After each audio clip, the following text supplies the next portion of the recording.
real. Jiu and Liu. Shaharning qadimiy devorlari unutilgan sirlarni shivirlab turgan. Oy nuri ostida hamon Firuza gumbazlari yaltirab turgan Samarqandning qoq markazida tashlandiq minora borki, uni mahalliy aholi baland ovozda aytishga jur'at etmaydi. Chunki uni oddiygina yig'layotgan minora deb atashadi. Kunduzi u boshqa har qanday sulolalar singari vayronaga aylanib, uzoq vaqtdan beri o'tib ketgan sulolalarni eslatadi. Lekin kechasi u butunlay boshqa narsaga aylanadi. Soyalar nafas oladigan va toshlar qon bilan iglayotganday tuyuladi.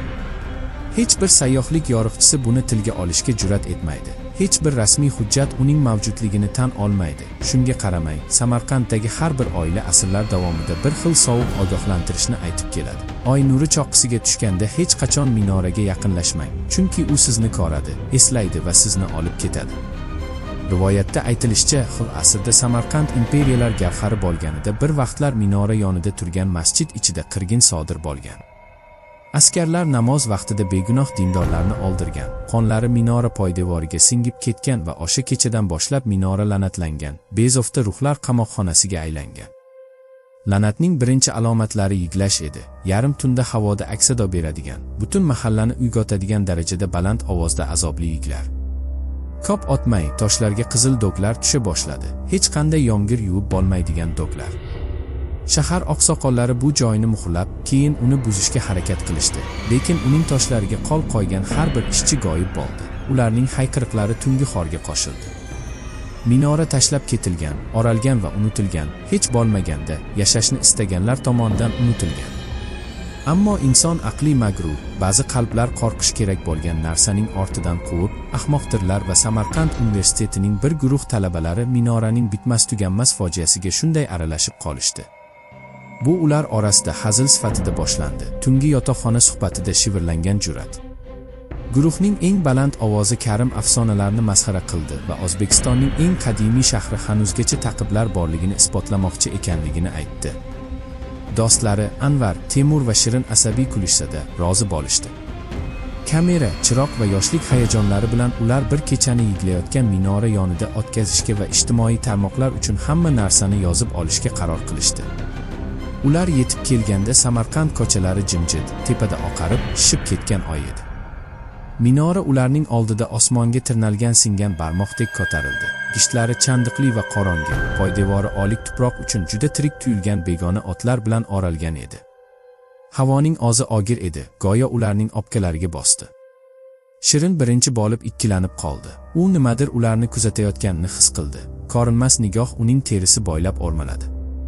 Bu shunchaki hikoyalar deb turib oldi Karim kamerani yoqib. Jimlikda ovozi g'ayritabiiy baland edi. Bugun kechqurun isbotlaymiz. Arvohlar haqiqiy emas. Shunga qaramay ular yaqinlashganda, mayin damlamaning ovozi quloqlariga yetib bordi. Avvaliga ular yomg'ir deb o'ylashdi, lekin osmon quruq va musaffo edi. Keyin hid ularga tegdi, temir, qalin va metall. Ularning chirog'i yuqoriga qarab porlaganda, ular dahshatdan qotib qolishdi. Minora tepasidan qalin qizil yo'llar ko'z yoshlardek oqardi, sekin, lekin barqaror, qadimgi gishtlarga dog' tushirardi. Qon yangi edi. U oy nuri ostida hol yaltirab, tirikdek titrab turardi. Anvar nafasi ostida qasam ichdi, yuzi oqarib ketdi. Ketishimiz kerak deb pichirladi u, lekin Karim o'zini his qilmagan jasoratni zorlab kulib yubordi. U qo'lini cho'zdi va dokka tegdi, so'ng orqaga qaytdi. Barmoqlari silliq va issiq qizil rangga yopishib qolgan edi.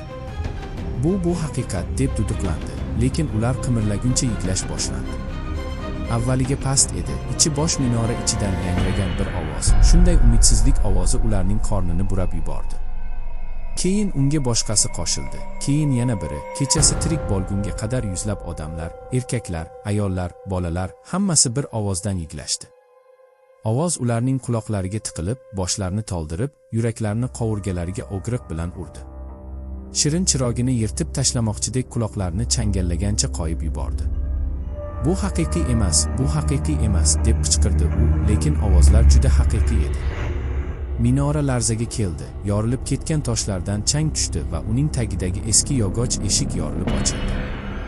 Ichkaridan zulmat nafas oldi, muzdan sovuqroq, qalin va bo'g'uvchi. Karim har qanday sababga qaramay, qaltiragan qo'llari bilan suratga olarkan, oldinga qadam tashladi. Agar men kirsam, video afsonaviy bo'ladi, deb goldiradi u, garchi ovozi dahshatdan titrardi. Anvar uni ushlab turmoqchi bo'ldi, lekin ostonada turgan soyalar suyuqlikdek siljib, Karimning topigini orab, ostona tomon tortdi. U qichqirdi, urildi, lekin tanasi xuddi ko'rinmas qo'llar uni ichkariga sudrab borayotgandek silkindi. Boshqalar uni ushlab olishga harakat qilishdi, lekin qorong'ulik uni butunlay yutib yubordi. Uning qichqirigi nafasini uzib qo'ydi. Keyingi jimlik faryoddan ham battar edi. Shunda kamera eshikdan gurillatib chiqdi, ekrani yorilib ketdi, lekin hali ham yozib oldi. Unda ular Karimning yuzini ko'rdilar, o'zlari bilgan yuzini emas, balki o'zlariga qaragan oqargan, bombosh kozli aks, o'ziniki emas ovozda pichirladi. Biri kirdi, qolganlari ergashishi kerak. Temur tunga yugurdi, lekin u uzoqqa bormadi. Uning ostidagi yer go'shtni yirtib tashlagandek ovoz bilan ikkiga bo'lindi va yoriqdan kul va qondan yasalgan bir juft qo'l ko'tarilib, oyoqlarini mahkam ushlab, pastga sudrab tushdi. Uning chimqirigi yerga ochdi, go'yo qaynayotgandek tuproqning xira pufakchasidan boshqa iz qoldirmadi. Shirin va Anvar falaj bo'lib, bir-biriga yopishib olishdi. Minoraning yiglashi kuchayib, endi gazabdan qiyqiriqlarga aylanardi. Havo jimirlab, atrofdagi zulmatda figuralar paydo bo'la boshladi. Shaffof shakllar, yirtilgan xalatdagi singan tanalar, iztirobdan muzlagan yuzlari, ko'zlaridan qon tomayotgan. Ular yaqinroq aralashib, singan ovozlarda duolarni, la'natlarga aylangan duolarni pichirlashdi. Siz biz qon to'kkan joyda turasiz, deb pichirlashdi. Biz bogilib qolganimizda siz nafas olasiz.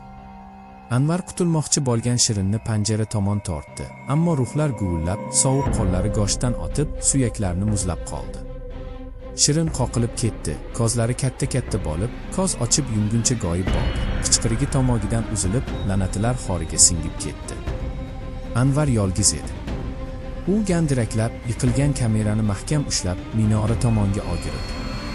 Uning tepasi endi qip-qizil nur bilan porladi. Qon oqimlari tezroq oqib, yerga sachramoqda. U o'zining so'nggi lahzalarini hujjatlashtirishga umid qilib, kamerani zaif ko'tardi. Biroq u suratga olgan narsa inson ko'zi uchun emas edi. Ekran minoraning ichki qismini, garchi u tashqarida turgan bo'lsa-da, ko'rsatdi. Teskari osilgan cheksiz jasadlarning ko'rinishi, ularning qonlari sharsharalar kabi quyilib, toshlarni oziqlantirdi. Va buning zamirida oq xalat kiygan, yuzi qizil rangga botgan parda bilan yashiringan, ovozi cheksiz yiglashga olib kelgan bir figura edi. Boshini sekin ko'tardi. Anvar uning ko'zlarini ko'ra olmasa ham, uning ruhiga teshilganini sezdi. Uning yuragi to'xtadi. U yerga yiqildi, jonsiz, yonida kamera taqillatdi. Obyektiv yorilib ketdi, lekin u batareya ochguncha yozib oldi. Ertasi kuni ertalab politsiya hech narsa topmadi. Na talabalar, na qon, na kurash belgilari. Faqat kamera qoldi. Uning suratlari buzilgan. Oxirgi kadrdan tashqari, qizil chiziqli minora va statik tovushda biri kirdi. Qolganlari keladi, degan xira pichirlash. Bugun ham Samarqandda yiglayotgan minora turibdi. Uning toshlari xira doglar bilan yaltirab, hech kim tegishga jur'at eta olmaydi.